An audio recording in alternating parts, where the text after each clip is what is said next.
All right, well, we're waiting for just a minute or two to get others rolling in. Thanks for being here this afternoon. I was in a session this morning and a really smart speaker said sometimes you have to shock people or surprise them to give them something to remember. So, I understand Dr. Cody's took his 3 vaccinations of ice cream bars, right? The first booster, the second booster, and then, right? Well, that was what I'm afraid of. This is the second time in 2 weeks I've pulled the 4 o'clock slot on a Friday, or I'm between dinner or whatever it is. So I didn't know there was going to be this many people, but I know some people might need a 5-hour energy. I know one is back there because he already asked. He's like, I live on those. Anybody else want or need a 5-hour energy? Because if you fall asleep during the session, I'll probably throw it at you to wake you up. Anybody want one? Here, just take a couple, pass them around. Does anybody over there need one? You guys, 5-hour? There we go. It's just important that you, well, it's not important you stay awake, but it's important for me that you don't fall asleep. 15 hours? You can, yes. I don't know, I don't take those, but there's a couple more if anybody needs one.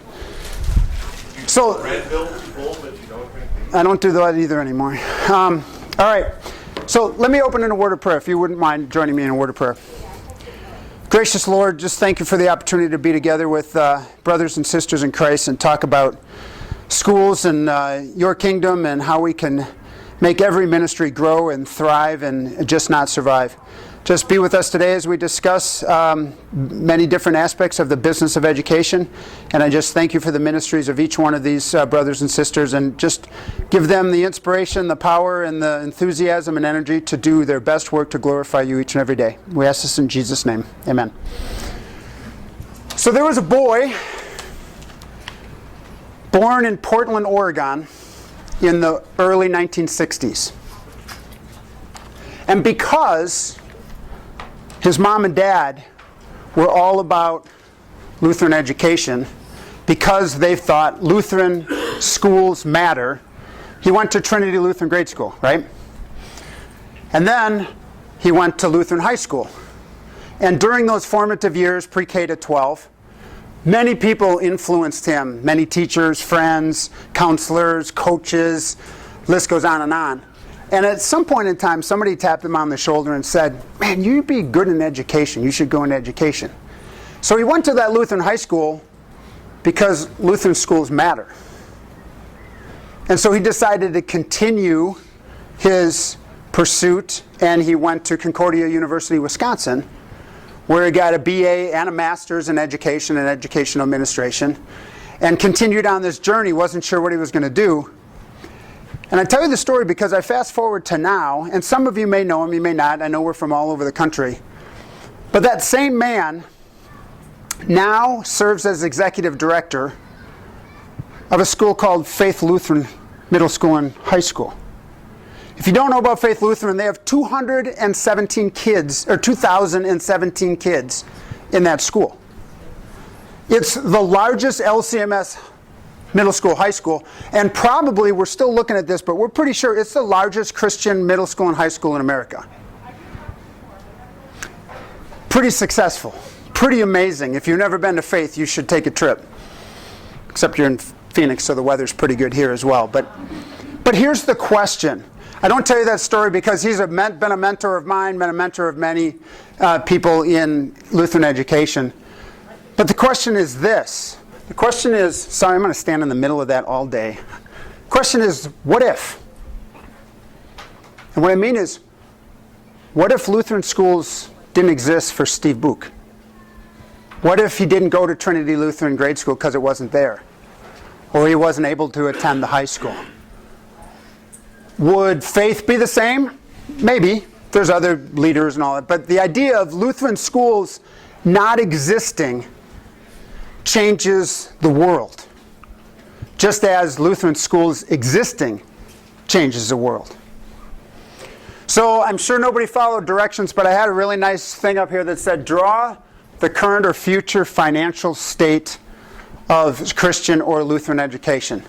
Anybody have a picture in their mind? Did they draw a logo, a street sign? Yeah, warning. Warning, okay? That looked like a big warning, okay? Anybody else? Something that popped into your brain that you might have drawn? A graph. A graph. Did you go like this? No, you went like this, right? A downward graph. Anything else? So here's what I drew. I'm going to go to this side. I'm going to have to walk back every once in a while. I drew a warning sign with immediate action required, right? And there's this invisible, or what I would say at least unrecognized cliff that's right in front of us that many, if not most, are not paying attention to. And that's what we get to talk about today. It's been a passion of mine for a long time. My background is in business. I've been blessed to spend 26 or 27 years turning around businesses in 15 or 16 different industries. And my background is accounting and entrepreneurship. And I have now in my 9th year of serving as the CEO of the Lutheran High School Association in Milwaukee. So we have 4 schools, 3 high schools, 1 grade school. We serve about 2,000 kids.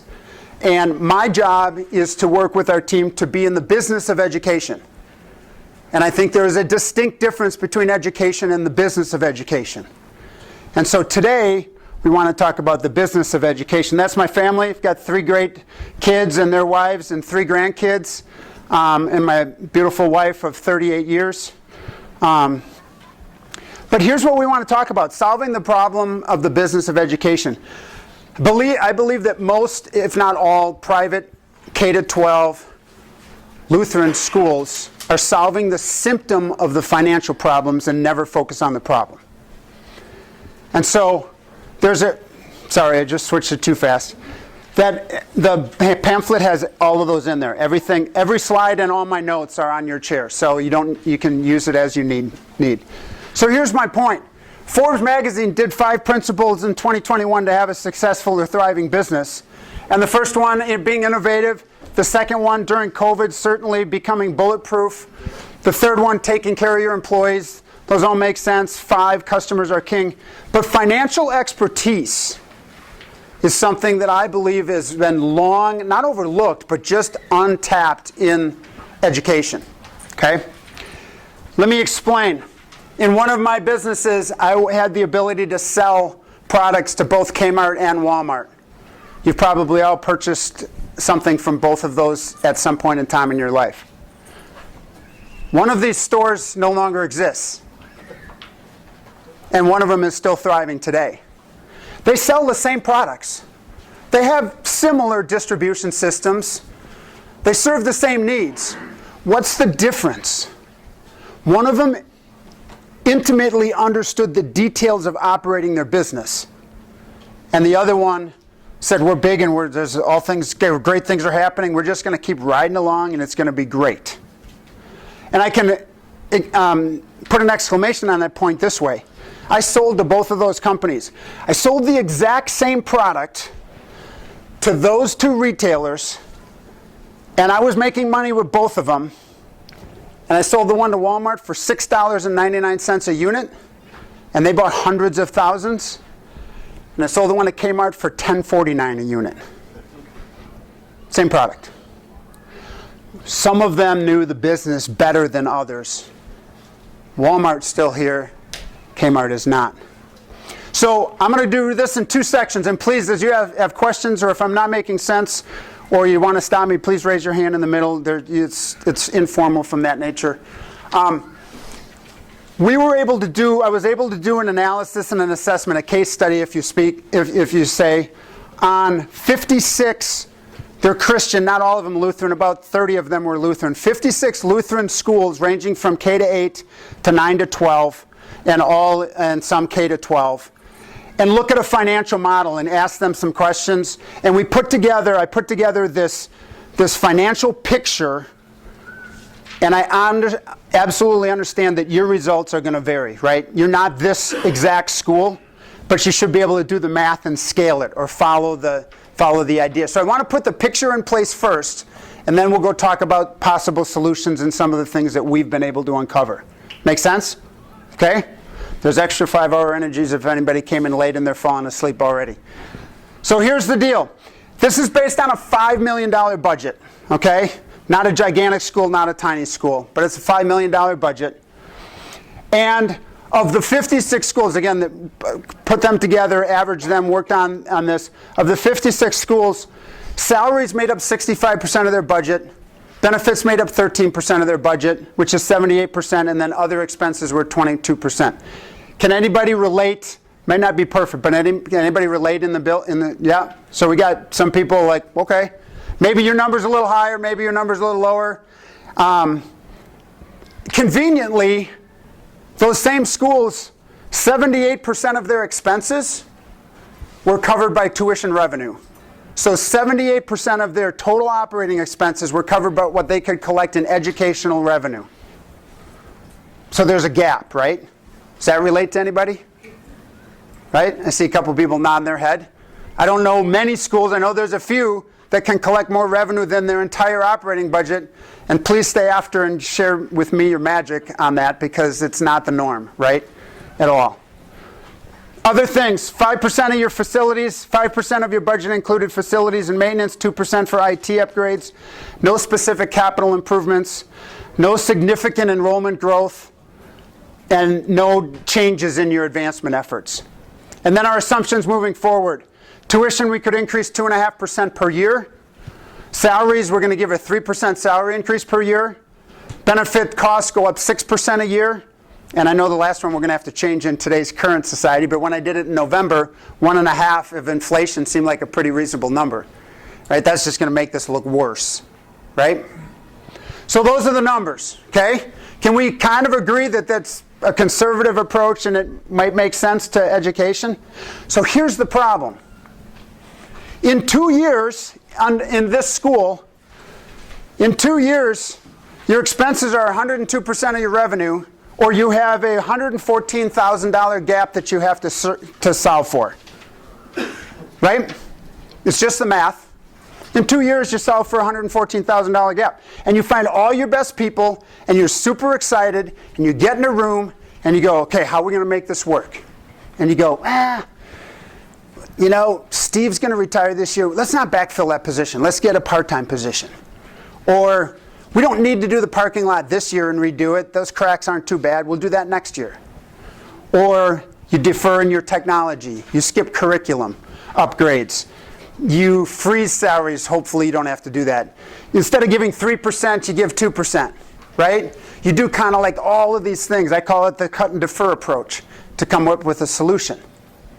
And then you get done, and you go to your board, if you're in that kind of a thing, you go, we did it.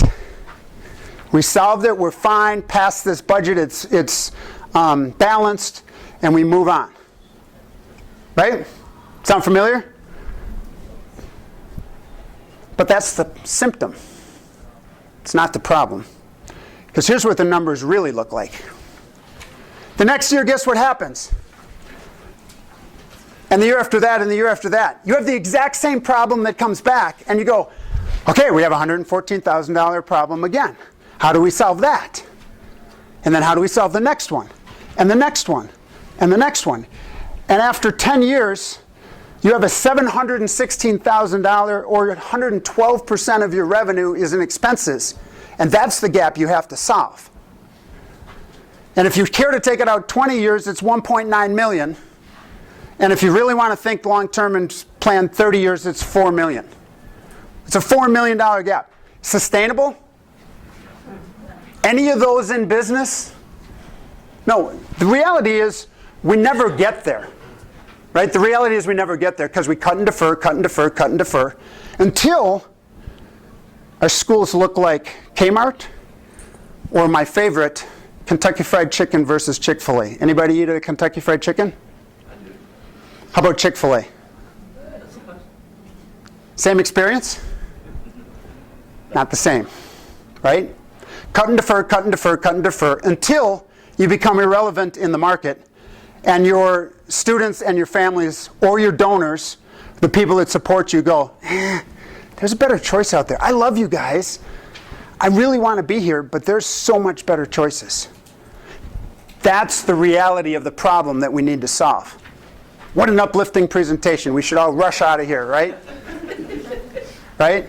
If there was no solution, it would be pretty depressing. The solutions don't look like what they looked like 10 years ago, though. That's the challenge. That's the challenge. Any questions? I'm going to go and we're going to start talking about types of things that can solve this. This is not a checklist where you go, well, I'll do this one, and this one. I'll follow this math. You have to customize everything we're going to talk about to your school, your brand, everything that's in your area. But hopefully they'll give you some ideas of where you can really improve this. Questions? Comments? All right, we're rolling. So let's talk about solutions for a minute. First of all, expand your financial view. Get out of 1 year, get out of 3 year. If you're not doing 3-year rolling budgets, 5-year projections, and 10-year projections, that's the first thing you should do. What's it look like 10 years from now? What's it look like? And you don't have to be crazy. You can do 2 if you want. You can do a conservative and a hopeful, or whichever, doom and gloom, whatever you want. But you need to get out of the 1 and 3 year, certainly the 1 year window. And I will contend this. The solution is always a revenue solution. And we've said this for years in our association now, it's always a revenue problem. I've never seen a 5th grade teacher or an art teacher blow the budget by buying too many pencils or doing something crazy in their classroom. It just doesn't happen. Lutheran schools are very, very tidy in that area. It's a revenue problem. It's always a revenue problem, which means it's always a revenue solution. So we're going to look at 4 areas. One is going to be enrollment. And we won't spend much time on it. That's a whole different session. Then we're going to talk about vision and advancement efforts. We'll talk about endowments or foundations. And then we'll talk about non-educational revenue and new ways to generate revenue that you may not have thought of or why that's important. Okay? So let's talk about enrollment first. This is not an accounting principle, but it's one that you always will find to come true. The most profitable incremental revenue that you have available to you as a school is to put another student in your school. It's the most profitable revenue that you can get because 90% of the costs are already in place. And even if putting a few more students means you have to come up with a part-time teacher or split a class, it's still the most profitable revenue that you can generate. So if you're not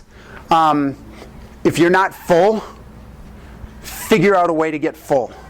Figure out a way to get people and attract them there. When I started in Milwaukee 9 years ago, not quite 9 years, almost 9 years ago, we were 1,000 students, and we were 50% full in 2 of our 3 buildings. And we were losing somewhere between $600,000 and $700,000 a year. We're a $25 million a year budget now. At that time, we were $15 million. We were losing $750,000 a year.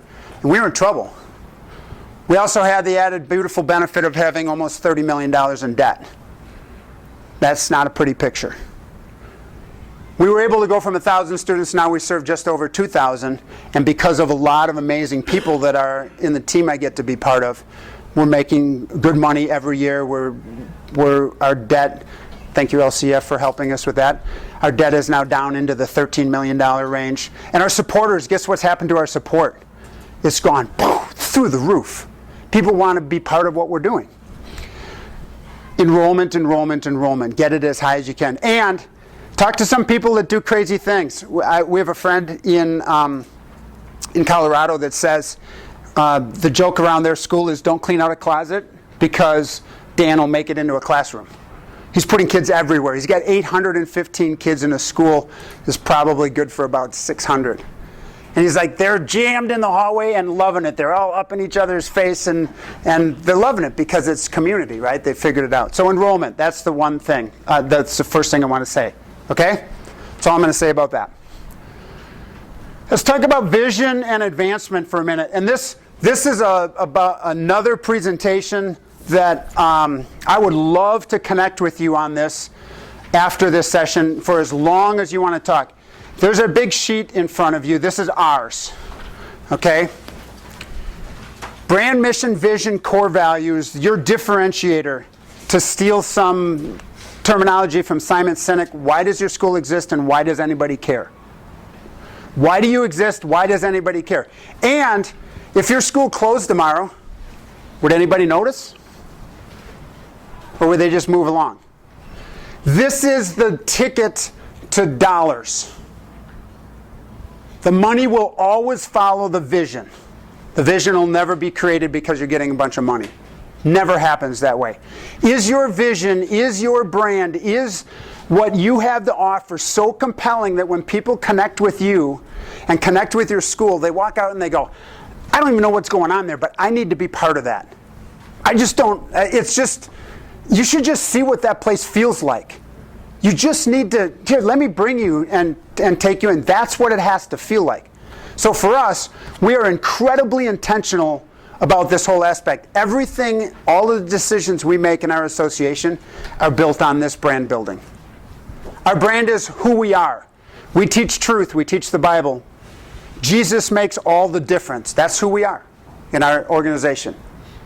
Our mission is what we do. We share Jesus, we shape lives, and we develop leaders. That's what we do in our high schools.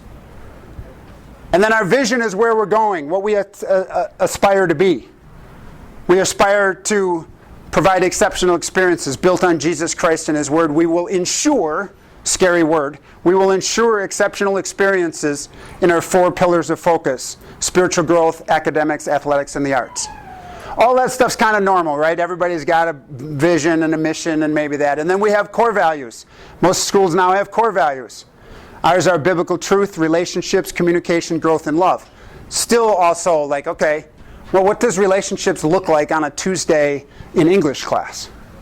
If you turn over to the back, it says, our commitment to others is marked by care, dignity, humility, integrity, and the application of grace as we build meaningful, lifelong connections with one another. That's what it looks like on a Tuesday.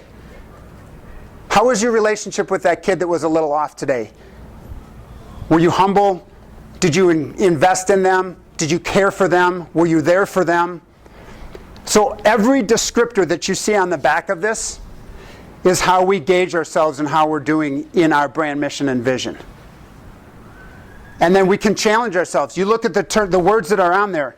You know, I read some of those. Respectful, timely, honesty, accountability, continuous improvement, unconditional care, compassion, love. Like all of those descriptors are just how we live every day. And it seems like, well, I thought this was a financial discussion, not a vision discussion.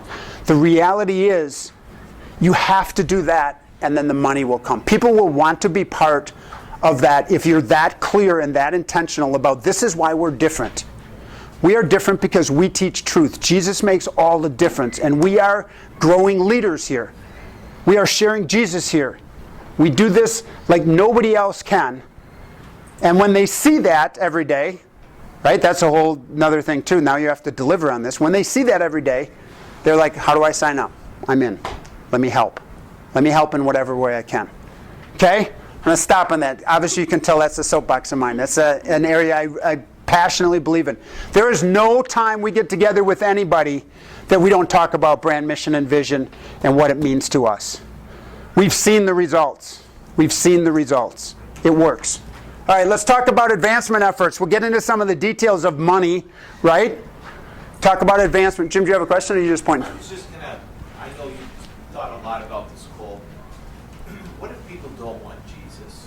How does this play into, because we want to, the mission field comes to us. Yep. So, how does your team approach that? Great question. And for us, one of our schools serves the inner city of Milwaukee, and 90% of the students that come into our school have no interest or no idea about Jesus at all. I mean, they know it's Lutheran school, so they probably think they're Lutheran when they enroll. But they have no idea. They come because it's safe, and they know the teachers love them and care about them. And so our canned answer, Jim, is this. We don't care how we get them in the building, because once we get them in the building, we get to show them what's really important every day for 4 years. And so you have to have good, let's say that your community loves athletics. You have to have high quality athletic programs. You have to have arts programs. You have to have something that hooks them. You need a good reputation in the community so others will say, yeah, I don't know, I'm not sure about the Jesus thing, but these guys, I had a teacher come up to me today and put his arm around me and say, hey, what's going on? Can I help you? And like that doesn't happen some other place. So you have to live it and let them experience what you have. But that's a really, not a scary proposition of what we have in Lutheran schools, because it used to be, right, 20 years ago, you just waited for the feeder kids from grade school to go to high school, and the grade school kids came from, church, and they all just came to kindergarten, and all the schools were full. Well, it's not like that anymore. Now it's a mission field. Does that answer your question at all? Yeah. Yes? When it comes to brand and vision, is that something that you led your team through, or is that something you brought someone in to kind of like walk through that process? It took us 2 years. And so we led it, but every member of our organization, all 285 of us, were influential and were part of that process. And we went through a complete process of voting and we looked at 600 descriptors that could be our core values, and we narrowed it down, and we did all these meetings, and everybody within our organization was involved in that. Because it was great when we were done, nobody said, well, I didn't vote for that. They were all part of the process. So and I've actually sent it to a bunch of people. I'd be happy to share it with you, the process we went through. It's, again, adapted to what you're doing. But yeah, it was a laborious process, and one we needed to go through to make sure we really, really knew. Because if it's just words, if you don't live it, if it's not burning in your heart, it just doesn't come off correctly. It doesn't happen. Would you say that was a rebranding process or like an actual pretty much branding process? So the only thing that was in place 9 years ago was a loose version of sharing Jesus, shaping lives, and developing leaders. It was sharing Jesus and developing leaders. Everything else is new. So I have one of my colleagues in the room that was around when the old mission statement was there, but there was jokes like you could get a $20 bill if you could recite the mission statement that was printed on the back of your business card. And it's true, right? Some laborious blah, blah, blah, blah, blah thing, and that was it. So I guess it would be rebranding from that standpoint. We had the advantage, quite honestly, we were in really big trouble. So everything was on the table. Yeah, sure. But we got to start over with a kind of a clean slate. Anything else? Yes? I am a new preschool teacher, and that's the first thing I did when I started in August is with the pastor, it's really small, but we put it on our website, and I have people emailing me for enrollment, and they're not even asking questions. They're like sending the registration. Yep. Because they know exactly who we are just by it.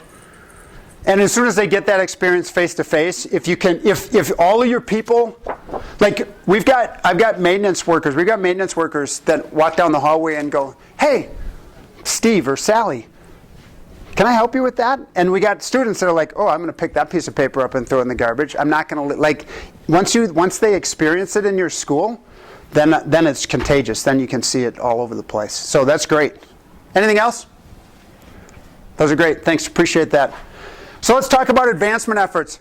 This is, in my opinion, this is not a pick and choose list. I don't care. And I'm sorry for the pre-K to 8th graders schools in here, because you're next on the list. I talk about it all the time. I know we have some higher ed people in the room.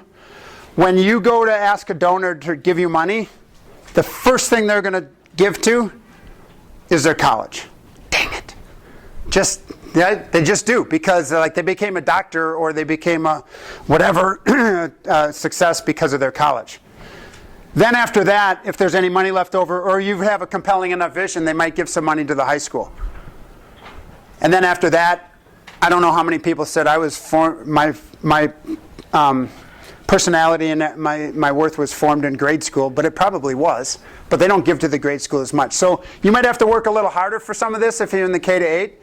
And I would just tell you this. In the K to 8, just use your teachers. Every student loves their teachers in K to 8. So just hammer, got to do something better for your 5th grade teacher or your 4th grade teacher. Yes? Just for a quick example, K to 8 schools can do really well if you've got a vision and somebody who's working on that. Our congregation where I'm at, we have a small school, a little over 200 kids. And in our annual fund this year, we'll raise close to $500,000. Wow. I stand corrected. So I love the fact that you said vision and somebody that's keeping it and going out and telling people. The school's job is almost completely vision and advancement. Yep. That's it. Yeah. We have 2 other principals who run the school. Yeah. Yeah. thank God for those people too. I couldn't do that job. Not do this. Yes. We'll talk about that in a minute, because one of the questions people ask is, well, I'm a small school, how many advancement people should I have? I'll answer that right now. Here's the answer to that question. As many as you can find that align with this. Well, I can't have 3 advancement people, I only have 200 kids. Well, if you're going to pay them $70,000 or $100,000 a year all in, and they raise $500,000, you can just add as many as you can get. The key is they have to align with what you believe in. They have to tell the story. We have 3 major gifts officers and 3 other people in our little association that work in advancement. So we have 6. And then marketing that's behind that as well. All right, I'm going to get to it. Advancement initiatives, not a pick and choose. Think you have to do them all. Grant writing. This is a hard one because in most cases, foundations or organizations don't grant money because of a well-written grant application. They do it because one of the board members plays golf with somebody that's in your organization that connected you. It's still relational. So you still have to know those people, and they're going to grant you or get you the letter because of that. But well-written grants and digging for those, they're a percentage of your budget. They're a small percentage for us. It usually is a smaller percentage, but it's money that's out there that's on the table. Find organizations that are linked to what you're doing and get in front of them, get to know them. So that's a key piece. Okay? Auctions and events. Do your auctions and events mirror the professionalism and what this looks like? Or is it like, we're going to have a golf outing and we're going to goof off and everybody's going to have a little bit too much to drink and we charged $100 and we made $2,000 and we move on? It doesn't mirror what you believe in brand, mission, vision, and the way your organization looks. Dr. Cody. Let me give you Chris. Let me give you Chris. kudos on that. So your auction is coming up. Your Yes. gala. Yeah. My wife is not Lutheran, grew up public school and all that, and she texts me and goes, I just got the Lutheran High School's invitation, took a picture of it and said, wow, this looks like it was done in a professional magazine. So when you say it looks professional, that hit my wife, who doesn't have any connection necessarily to the high school association, but she looked at it and goes, that looks like it could have been in a magazine. Yeah. Thanks for saying that. Appreciate that. I will make sure our marketing people know. The idea behind that is, when I started 8 years ago, we made about $160,000 a night at our auction, and then another $150,000 with our events. So we were maybe $200,000 all in. We're well over $1.5 million now per year with those same events. We have 560 people to our auction, and it is a blast. It is and delivering on this, I get the honor to be part of this. When we get up and we got the kids up, and every year we come up with what's the new way we're going to tell the story. And this year it happens to be, without your help, these kids don't get to come to school. So we're doing some really unique things with the kids to show the impact that they have by investing in our school. So take this seriously. Most people are like, yeah, golf outings don't work anymore. Well, if they don't work anymore, find a different event that does work, and you can generate and raise a lot of money in your community for that. Alumni reunions. I don't know how this works in K-8, but it's amazing for us. Okay, so all of us had a school class president when we were in high school. Many of you probably go, yeah, that person was kind of a dork, and they don't get together for reunions, right? Most of the classes don't have reunions. Many of the schools don't have class reunions because the ball was dropped. So we just said, we'll do them for you. So we're finding all the classes, and we're 119 years old, so we're not going back that far, but we're going back pretty far. And we're saying, hey, we noticed you don't have a reunion on the books. We'd like to do that for you. By the way, here's our venue. Our partner has the venue, and here's the menu, and here's the invitations, and here's everything. All you have to do is say, yes, let's do this, and you can look like a hero. Everybody can show up and get them engaged with a reunion. And we're doing that. I think we've got 5 this year. This is the first year we've done it. We've got 5 class reunions. Guess what happens every time a class gets together with a reunion? They make a class gift. They update their email addresses. You have a chance to go visit with them and connect with somebody that you've lost. You get to build community. All of those things happen. It's really a cool idea. We call them orphan reunions because they were lost, kind of. So that's kind of a neat. And then along the same lines, we just started asking class gifts. So this year, if you graduated in a year that ends in 2, or graduated in a year that ends in 7, you're going to get an appeal from us that says, hey, it's your 5-year anniversary of your graduation, and here's what we're doing. Here's how you could really impact our ministry. Would you be interested in making a gift to this specific thing in honor of class of 1987? It's amazing the amount of people that respond to that and say, yeah, thanks for asking. You know, they're not $100,000 gifts, but they're not $5 gifts either. They all make a big difference.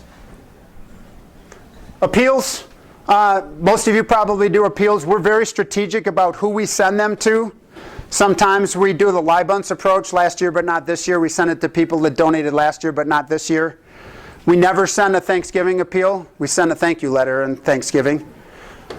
Get your Christmas appeal out early, because people are not wanting to get it on the 23rd of December. They want to get it for tax planning purposes and give them some time. And maybe you want to meet with them, so get your Christmas appeal out early. That's just a piece of what you need to be doing.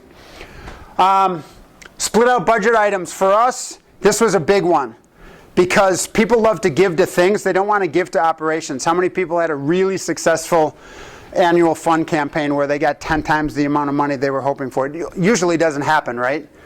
Usually the annual fund campaign is like, well, wait a minute. So what you're telling me is you can't solve your own financial problems, so you're asking me to bail you out. And then next year you're going to ask me to bail you out again. Obviously that's not what an annual fund is about, but that's what they think. So you got to get them off of that. We do 2 things. One, we say, we've made the choice to provide an exceptional experience. We could just spend the money that we get in tuition and run school. But that experience is much less exceptional than the experience we offer, right? In this case, we took everything that could be split out. We need to buy new security cameras. We need to update laptops. We're going to do this. We're going to do that. And then we just split it all out into a capital campaign. And we told our advancement people, or whoever has a connection with the donors, hey, go ask them. You know, go ask them if they'd like to.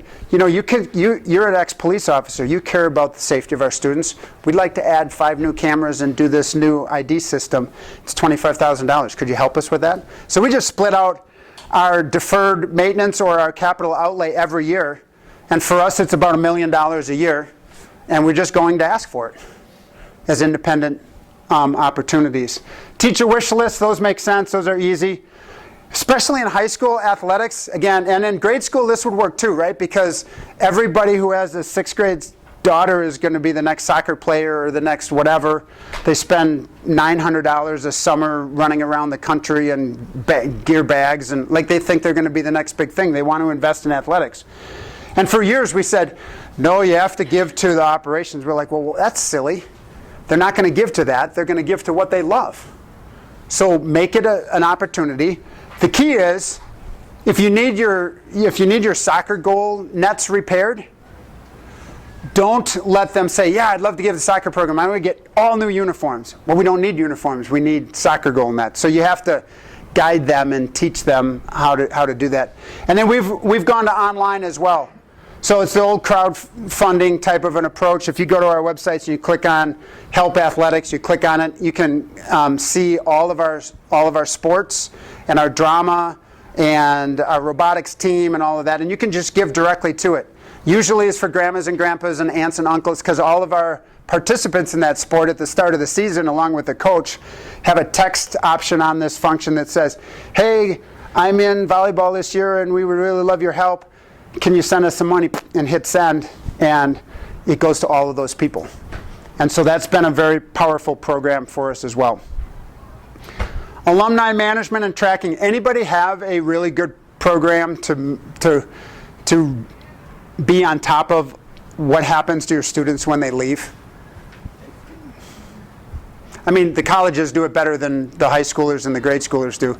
We're investing a ton of time. We're actually going through every yearbook, and we're taking the names that aren't in our database and putting them in, and then trying to figure out how to contact them and re-engaging them. Every yearbook, 3 schools, One of them is 20 years old, one of them is 60 years old, one of them is 119 years old.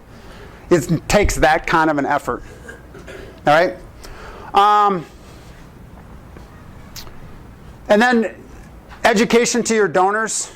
We'll talk about that in a little bit more in a minute. But you have to make sure that they understand why you need their help in the annual fund area, right? Questions on any of that? Pretty straightforward. But there's also yes. So Boom. we started the conversation with the notion that we're solving the problem of that a financial model that doesn't generate a gap. It has some kind of excess capital, right? That's predictable, or at least you don't have a deficit. Correct. So just for the sake of the audience, can you speak to? I mean, some of these funds are going to help address that gap. Others are going to address new opportunities, new possibilities. They don't necessarily directly impact your annual budget. Can you speak to Sure. how you approach that? So all of these items, so everything that's here is going to do one of two things. It's either going to be spent this year, which impacts our annual operating budget because it doesn't reduce the gap, but it funds the gap, right? I don't think there's any magic that will reduce the gap to zero because we can't charge enough for tuition. So this either funds the gap or pours money into an endowment, which I'm going to talk about in a minute, that will ultimately grow big enough to help fund the gap as well. So they're doing one or the other. The idea is to try to move the gifts into something that can impact the sustainability or that gap, right? So they all do fit under one of those two categories. Some of them are immediate, like if you're going to break this out, it's an immediate help.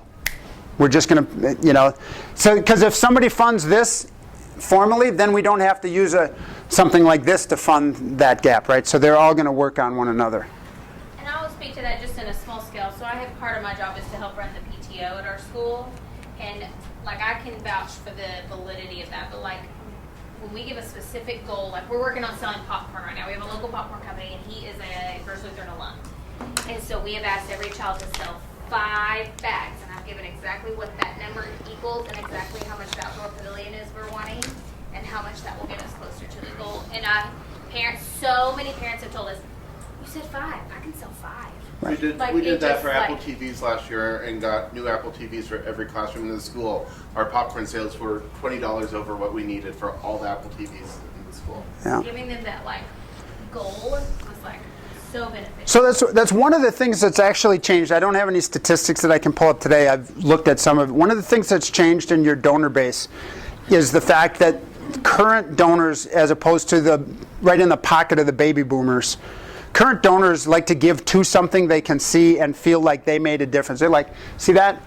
I made that happen. I gave that projector. Where the baby boomers, especially the ones that are like, see that?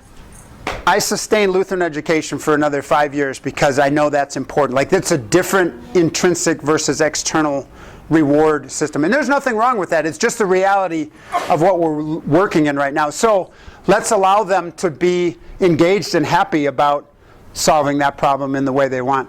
So to address Dr. Bull's question a little bit, here's the endowment piece, but this is a little scary. All right, so it's just another math problem. I'm still an accountant at heart. If you can get 7.5% return on investment in your foundation, to fund the gap, if it was going to fully be done through an endowment, if you could get 7.5% return, you need 350% of your current operating budget in your foundation or endowment to make that sustainable. So for us, that means 87 million. We need 87 million in our foundation to make that work. Because not only does it have to cover the gap, it has to cover next year's gap. So it has to grow in addition to just what you're going to use. If you only get 5% return, well, then you need 700%. And I don't know who's going to get 10, but if you could get 10, then you need 200%. So the endowment is a big piece of it. You got to solve the annual piece. Well, you're solving the annual piece by doing all of these cool things. You got to solve this. That's piece 2 of 3, in my opinion. Yes? What is your goal when you're budgeting? So you've got 3 different percentages up there on return on investment. Yep. What do you budget at? So our endowment is in a foundation, which runs completely separate. And we've taken the approach that we're the most, without being reckless, we're the most aggressive we can be to grow that. And so we try to take zero to as little money out of there as possible. This right now, last year we ran around 10.6%, 10.7% on our investments. I don't think it's actually that great, but we have an investment team that manages all of that for us. The key is, and I'll talk about that in a minute, is splitting your foundation from your operations, or splitting your endowment from your operations, and allowing it to grow as fast as it can grow. I'll just talk about it now. So our foundation 7 years ago was zero, which is really sad for an organization that at that time was 114 years old. But we were zero, right? And it just happens in Lutheran education, probably due to many years of cut and defer approach, cut and defer challenges, all the things that were going on, right? So today we're sitting, depending on which financials I look at and who I talk to, we're somewhere between $6.5 and $7 million. In addition to reducing our debt from $29 million to $13 million, and all of those, and having a couple very large capital projects to build things we needed to build. Thank you, LCF, again, along the way. So what we did is this. Let me just talk about it, because I'm going to jump to endowment strategies in a second. What we did was this. Instead of allowing any donated dollars to go to our association, we started a foundation, separate 501c3 organization, separate governance. People from our association board sits on that board. I sit on that board, so they're connected. The vision of that board, it only exists to provide funding for the association. So you can tie them really closely. But it provides trust and comfort for our donors that their donations are going for what they wanted them to go to. And it actually provides discipline for us as an organization. Because every dollar that's donated, if it's not tuition, goes into our foundation. And every year as an organization, we're required to determine our exact needs and dig the budget as tight as we can and being as efficient as we can. And then I go to the board, or we go to the board, we go to the foundation and say, we are requesting you approve a $1.255 million donation to the school. And then they approve that, and that's what we get. That's all we get. Because usually what happens is if you have an endowment, estate gifts go there, and then all the other gifts go into your association or your operating balance. And guess what? If the money's there, the need is there. New programs, new this, new that, so it gets spent. So just that approach, just what I just told you, just saying, we're going to put everything in the foundation, we're going to use only what we need, no more. Be disciplined, do all of that. We went from 0 to 7 million in 7 years. We didn't have any other huge initiatives to grow the foundation or anything else. It was just being disciplined. Then we've done some other things as well to help bolster that, but it's just being disciplined. So that's how we started to build it from 0. We have a long way to go. I think though, for like maybe Chris was at like a standard, like you're trying to rapidly grow it. Yep. I think standard in the industry of nonprofits and education about a 4% draw off the corpus or principal. Right. And that's So our growth, our investment growth, we want to be much higher. In our bylaws, it says we can never draw off more than 5%. So the take out is 5%, and we haven't taken anything out. Like, we're trying to never touch it. We're trying to do both at the same time, grow it like crazy. So yeah, the limit on amount out, Jim. If I misspoke, I appreciate you saying that. I was just Yep. that if some people want to start immediately drawing, Right. count on a reliable line item. Yep. You know, that's kind of what you should plan. Yep. Good point. Thanks for that. One more question, just, so you don't keep any cash reserve on your own books? Any excess capital goes over to the foundation? Correct. And so I do have a lot of discussion with the foundation. It's like, hey, we don't have a CEO slush fund in our budget. If there's a water main break and it's $90,000, we might need to be coming to you and saying, hey, we need $90,000 to fix the water main break. And that's just a really good working relationship, and hopefully, and sometimes we have things like that happen that we are able to, right, in the middle of your school year, things happen and you have maybe a little bit of excess revenue. Usually for us, it's like we can't fill a maintenance position or a housekeeping position for 6 months because we couldn't find anybody, so those dollars are still sitting in our budget. so we get to reapply them. Not a great solution, but it's there, right? All right? So let's talk about this, endowment strategies. Let me just ask this question first. What percentage of the time, if you're an executive director, you're responsible for the business of your organization, what percentage of the time of your day, of your week, of your year do you spend in what we've talked about so far? Endowment strategies, donor relations, that kind of thing. Anybody want to throw out a number? Everybody's afraid. 10%? Anybody else? I'll tell you mine. And you can say, well, yeah, it sounds like you have a really cool team around you and all that. I would say 80 to 85% of my time is spent only on this as the CEO of this organization. And the other 15 to 20% is spent on this and reinforcing this with our team so it gets done. Am I wrong, Mr. Barr? No, sir. That's your role. That's my role. That's what we want you to do. Because that's the reality. Somebody's got to pay attention to this all the time. Because otherwise we're going to treat the symptom and 10 to 20 years down the road, we're going to be like, what happened? Somebody's got to pay attention to this all the time, and nobody is. So I didn't put the statistic up earlier, but it's a fact. If you go to LCMS School Ministry and type there on their website and find school statistics, the last 5 years, 11% of our Lutheran schools have closed. And just over 24% of our students are no longer students in the LCMS. Somebody better be paying attention to this, because if they're not, the next 5 years are going to be another 11% of schools and another 24,000 students. We just have a little over 100,000 students in K-12 Lutheran schools right now. We certainly can't afford another 24,000 in 5 years. Jim? Well, let's throw something out too. What do you say to the people that say, our church should be about the church of the living, not the dead? And I just, if you want to generate, you got to raise 20 million to draw 1 million annually. Why don't you just go out and get $1 million gift or gifts every year and not worry about an endowment?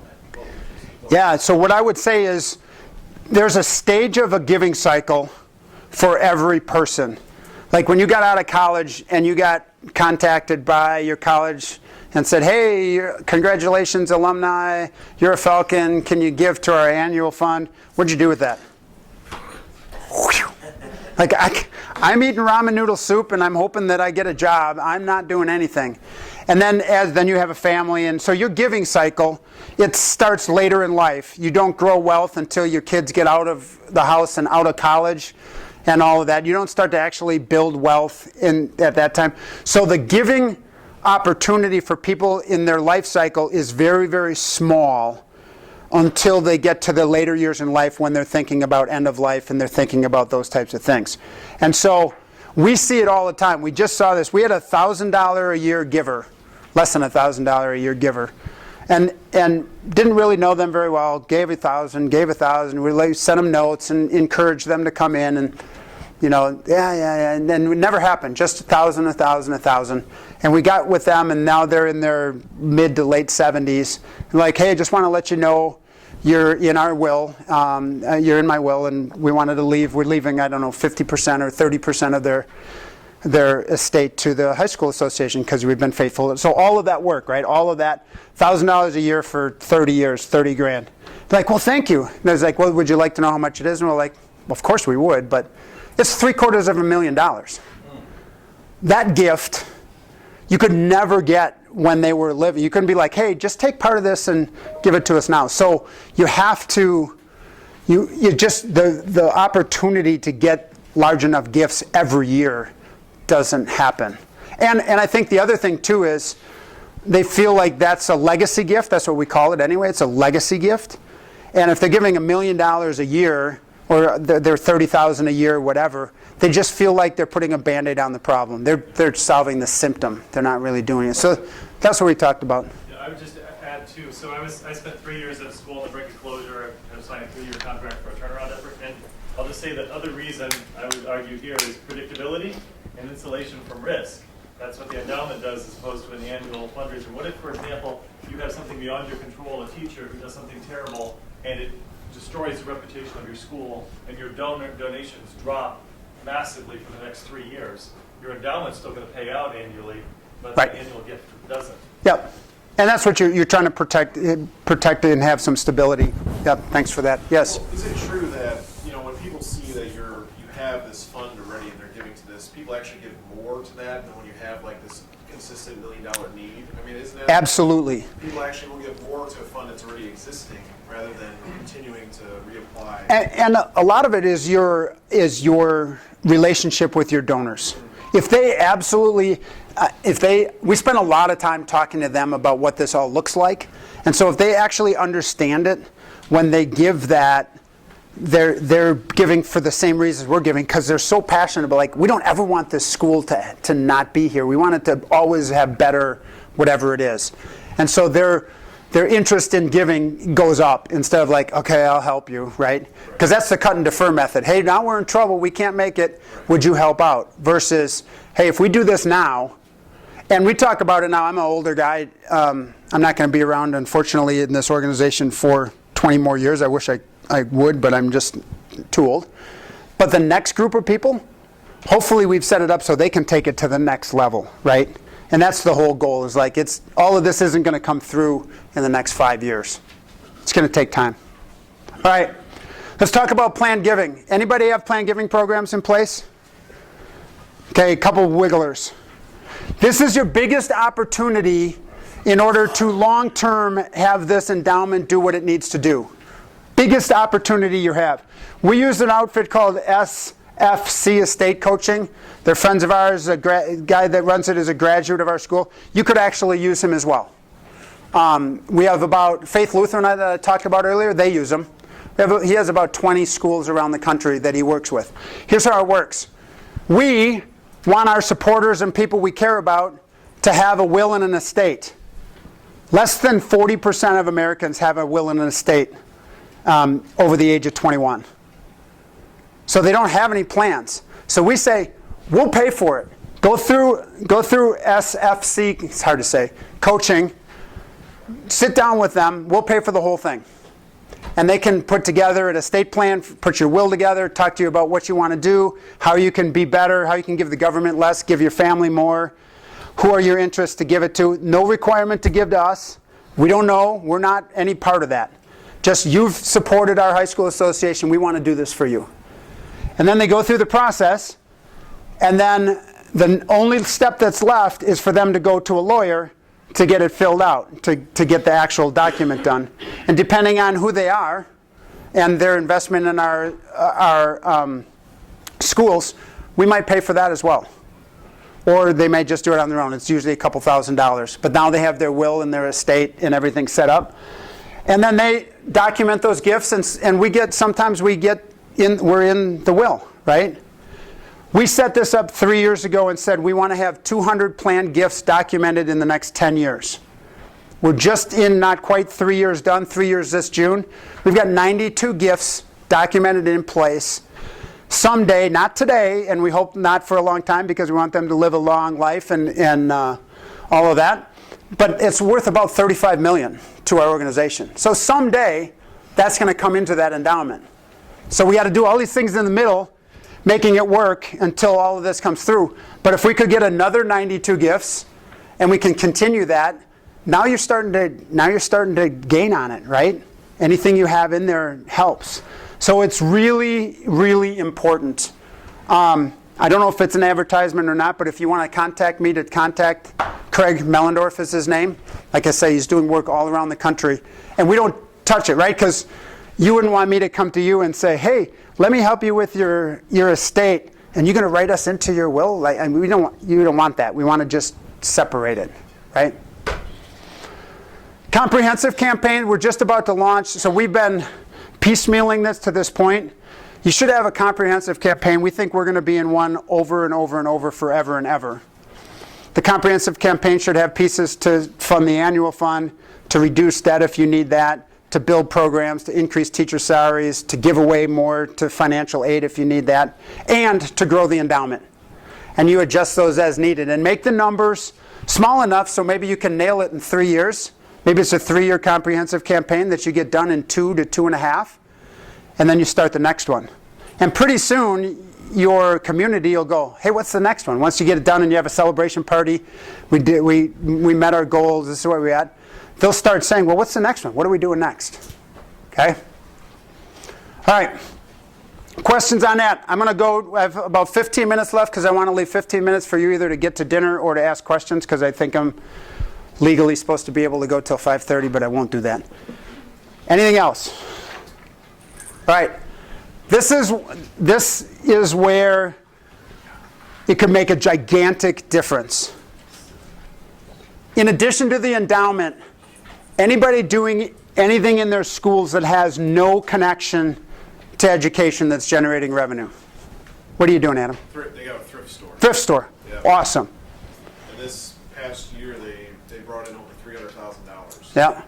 We used to have, here's our picture right there. We used to have a rummage sale that clogged the basement of one of our schools for 7 months. Chris is nodding his head because he went to that school. And it was a mess, a gigantic mess. And we made about 20 grand a year. And it was crazy. And so we started a thrift store, I want to say 2, maybe it's 3 years ago now, I can't remember. And we're not quite as good as you. We're going to be about 200,000 this year. But yeah, it's a great example. Anybody else?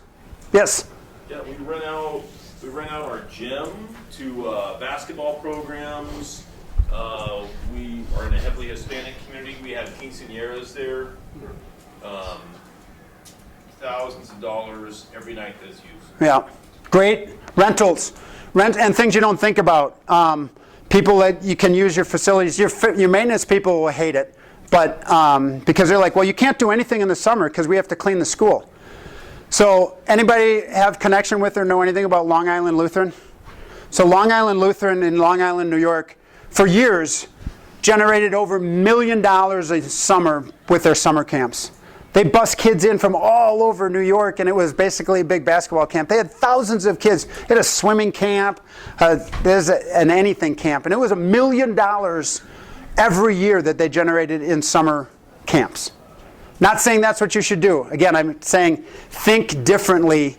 What could you do that's not educationally driven? All right. Let me talk about asset monetization. And I know we might be unique in this.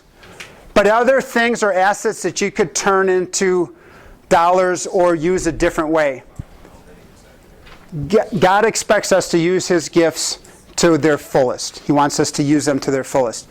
We were fortunate enough, one of our schools sits on a very busy street, one of the most retail centric streets in Milwaukee. And so we also have, and we had, this is what I would call a outlot. There's some grass in front of our building. It was an acre, 1.2 acres. There was a grass by our parking lot. So we said, all we do is mow that. What can we do with it? We have international students at our school. We have a big need. That's a big directive of our board. And so we said, we should build a dorm. Because right now they're all homestays, and they don't come to school on time because they're staying at somebody else's house, and maybe their living conditions are, who knows. So we said, let's build a dorm. But we have this really great retail corridor. So we built a 2-story dorm with the help of LCF, thank you. And we have 72 beds for our international students on the top 2 floors. Underneath, we have 10,000 square feet of retail that we have rented out to a phone company, AT&T, to a bank, to a sandwich shop, a Vietnamese deli, because we have a lot of international students and whatnot. And our lowest lease is now 7 years, and our biggest is 10 years. You can imagine what all of that does for us, generates revenue. And we're able to structure it in such a way that we retain ownership of the land. We sold the land to ourselves in a new entity, built this building, we're partners with somebody in that, and we get a revenue stream every month out of that land that was just sitting there being mowed. In the same way, on this side, there was 7/10 of an acre of land on this side of the parking lot that you can't see that we just sold to Starbucks. And so they're building, and Starbucks likes to overpay for their land because they want to be in the right location. So they're 80% done building that Starbucks, which also happens to bring, you know how many people drive through a Starbucks every day? They drive right by this building, look at this building as they're waiting to go to Starbucks. Pretty good advertising for our schools every day. Monetize that asset. One of our schools out west, we had a large piece of land. Thank you to our donors. We had 50 acres of land. We built 6 apartment buildings, high need for apartment buildings. We partnered with them. We built 6 apartment buildings, donated the land. We're now generating revenue every year. It's going to be around $200,000 every year for the existence of that for our organization. So asset monetization, anything that might make sense to you, look at it really creatively. Usually it doesn't help unless you have rebates, but cell towers, solar utilization, anything that your donors might have that they might want to give to you. I know I met with somebody last week. They're in a rural area. They farmed 80 acres. And they were generating revenue because there's a big farm and ag community. And it was school run. They were just running a farm. So I would strongly encourage that. Now those are cool things. For us, the biggest thing for us was what do we do well and what can we help others with? And so you might have got the idea from my presentation that I'm a finance guy. I love the numbers, right? The biggest thing, financial expertise, is something that schools don't pay attention to. Dr. Bull, can I use what you said with us yesterday when I talked to you there this morning? We were just talking, and he was just bringing up the school that he was with where it was really struggling financially, and he said, I interviewed 20 or more presidents of universities around the country who were either struggling or had closed, right? Did I get that right? And your answer you said, I could not believe the low level or the level of financial illiteracy that they had. Is that accurate? I didn't misquote you, right? Those are universities around the country. People who get into education don't want to get into this. They want to get into education because they want to serve kids. But if you do this well, if you have financial expertise, do you know your cash burn rate? Do you look at 1 to 3 to 5 year plans? Do you look at monthly budget analysis with every area and talk with those people and say, hey, what are we doing here? What are we doing there? Do you meet with all your vendors? Are you working with your lenders and good partners with them?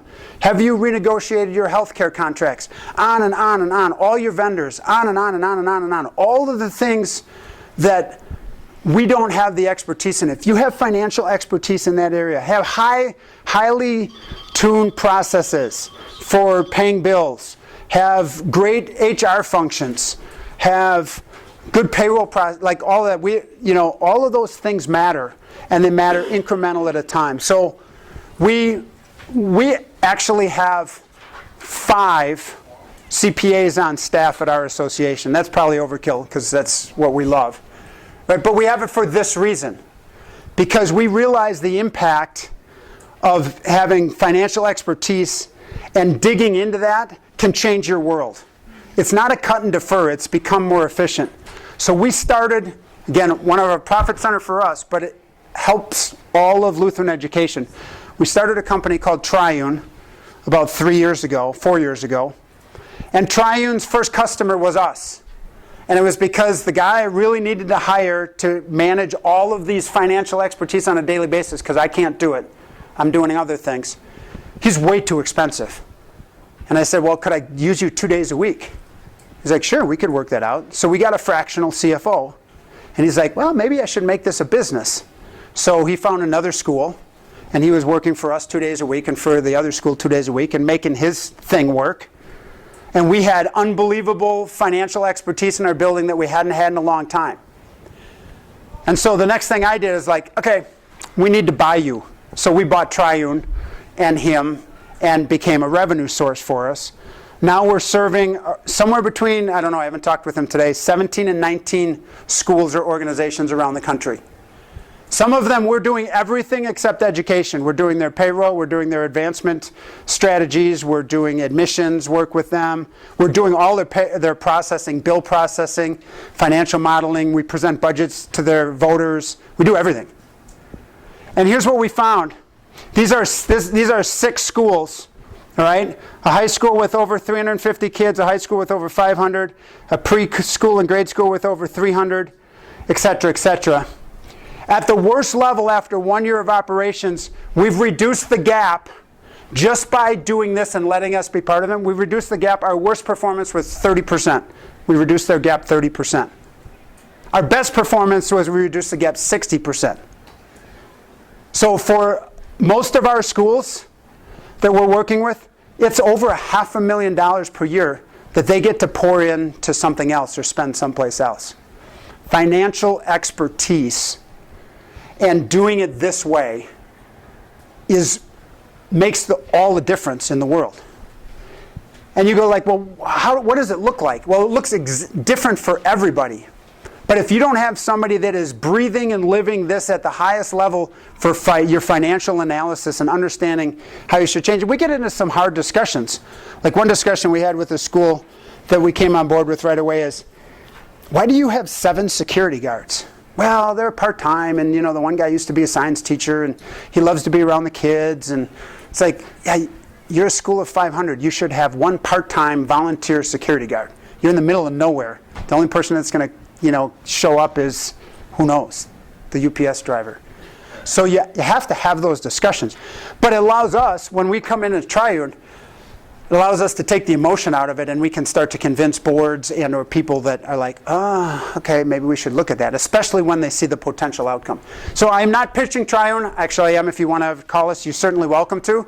But you need somebody in your building that has financial expertise, because it can make a huge difference. Instead of cut and defer, it's let's get better. Let's get better. So, thriving versus surviving versus dying in schools.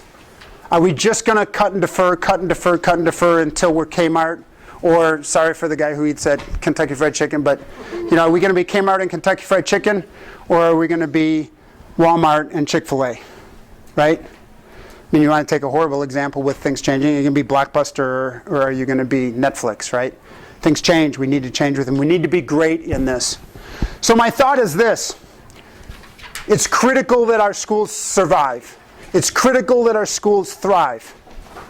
It's going to be a revenue problem. We've just proved that in the math, right? You can't charge enough tuition, and that gap's going to keep getting worse and worse and worse every year until people are going to go, yeah, I just can't send my son or daughter to school here. They're going to make a different decision. And so, we need to do this, and we should change the narrative of the question. When I was a kid, my dad always said, I would be nervous about trying something new or changing or doing something, and he said, Cole, he said, anybody that never did it before, never did it before. And it's probably not a very good statement, but I never understood it, except it's like, take a risk. Instead of asking the question, why would we do that? We should ask the question, why wouldn't we? Why wouldn't we go for it? Because Lutheran schools matter. And the work you're doing matters. So let's not let it die. Let's let it thrive. Thanks for letting me present. I'm happy to have questions. Yes? Just love to, and maybe it's a whole different point of view, different question, but so in hiring the talent teachers, let's say, Yes. In the school, Yep. in order for them to be able to deliver on these core values, how challenging is that? Because I know just in our market, one of the reasons why the school went south is we couldn't get Christian, let alone Lutheran teachers to hire, yet alone those that had Would do that. That is a great question, and it's an easy cop-out for me because I'm going to go, I hired that guy. And he's been 30, I don't know how many years in education. He knows 40 years in education, my head of schools, Mark Barr.